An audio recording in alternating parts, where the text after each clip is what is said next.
everybody, my name is Betsy. I am out here in our perennial lot today to talk to you about Japanese beetles. At my house, they really aren't that bad. I've only seen maybe a dozen, but it's something that you want to keep in mind and look for in your garden because populations can change from season to season depending on weather, drought conditions, and water. Gone are the days of reaching for the trap and beetle bag system. Those have been shown to not be effective. They actually end up bringing in more beetles into your yard. A lot of people just don't have a big enough lot for that to be an effective control system. An effective control method would be to take a bucket of soapy water, or at my house I use an old Tupperware that lost its lid. You'll be scouting for the beetles early in the morning and you can simply knock them into the soapy water and they'll drown. That's a great way to control the adults. You also can use a spray. However, we would save it for instances where maybe they're into your prize-winning roses or they're really hitting something hard that you want to try to preserve and protect.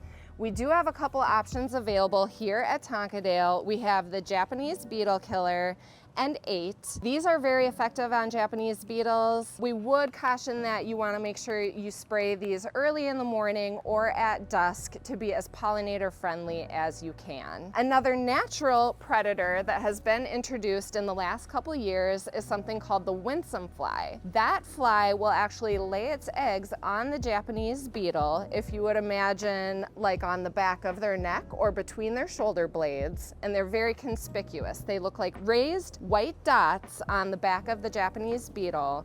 That's a natural predator that is going to use the Japanese beetle as a host, and within 5 to 7 days, the winsome fly larva has done its job. So you actually really want to take a moment to examine the Japanese beetles and make sure that you are not dunking those beetles into a watery grave. We want to do everything we can to preserve that winsome fly population. For the winsome fly, in terms of effectiveness, the University of Minnesota Arboretum actually did a study last year, and they found the winsome fly to be up to 30% effective in parasitizing the Japanese beetles. So they are catching up and doing a good job. We love these natural methods for trying to control Japanese beetles. If they're not bad at your house this year, it doesn't mean they're not going to be bad next year, so you want to have these techniques in mind. Japanese beetles are active this time of year, and if you didn't know what you were looking at, they actually could be quite pretty if they didn't do so much damage. They are a beetle that is coppery brown and green, kind of iridescent. They're about 1/3 to 1/2 inch long. They love basically just about anything, but in particular, they're going to go after things like apple trees,